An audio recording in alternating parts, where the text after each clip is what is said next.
The year has come to an end, and what a year it has been. South Africa has faced one crisis after another, each a step higher and more critical than the one before. We have witnessed the collapse or near collapse of just about every SOE in the country.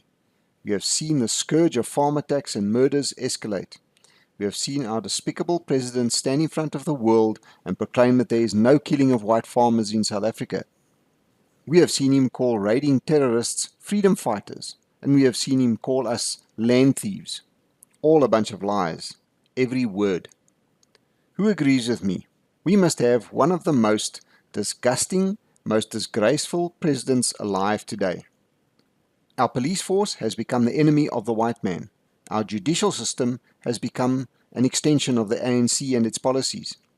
On the other hand, we have seen our white squatter camps growing steadily as unemployment amongst whites grows at rates never seen before, even among well-qualified whites. Yes, still BEE and BBEE is encouraged and enforced at the expense of the country as a whole. Our health sector is a death trap, where you only go if you have a death wish. Bodies are found rotting in wards days after people have passed away, simply because nobody cares. We have a military that showed their absolute incompetence to the world in a proud display of ineptitude in Cape Town earlier this year. We must be the laughing stock of the world right now. Eskom has come to the point where a total collapse and blackout could happen at any time. They have held the country and its economy to ransom for a good portion of the year, with rolling blackouts caused by failed generation capacity, as well as distribution yards and substations self-destructing due to not being maintained and not being designed to handle what we have grown to be known as load shedding in South Africa.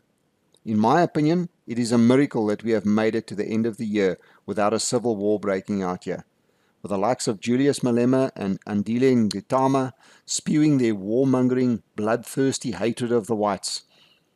I fear we will not be so lucky next year, my friends. The expropriation bill is going to be set in motion next year, no matter what we have to say about it. I suspect this is where the conflict is going to start.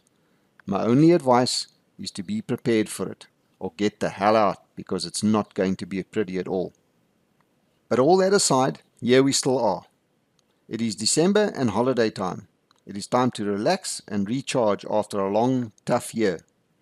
You might be away somewhere at your favorite campground, holiday resort, etc., or just staying at home to relax.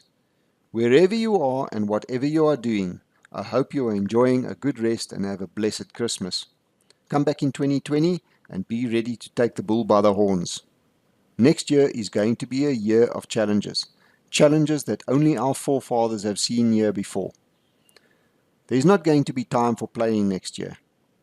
Those that come into 2020 thinking that it's just going to carry on as it did in 2019 are very mistaken. My advice to each and every one of you is to spend this break preparing for something next year that could very well prove to be life-threatening. But most of all, enjoy this break with family and friends. Please do not drink and drive, and if you do find yourselves on the roads this festive season, be extra vigilant out there. Remember, you might be sober, but that is no guarantee that the other road users are. I'd like to send out a personal thank you to all my channel subscribers, and especially those that support me and my work. Without you men and women liking and sharing my videos, they would not get half the exposure that they do. Without you awesome contributors, I would not have been able to acquire the things I have in preparation for what looks like it could be a challenging year ahead. I would also like to thank those of you who have taken the time to send me emails. I have thoroughly enjoyed communicating with all of you. Thank you to all of you from the bottom of my heart. I value and appreciate every single one of you. From me to you, I wish each and every one of you a Merry Christmas and a Happy New Year. Don't let your guard down, not for a minute. Be safe out there. Until next time.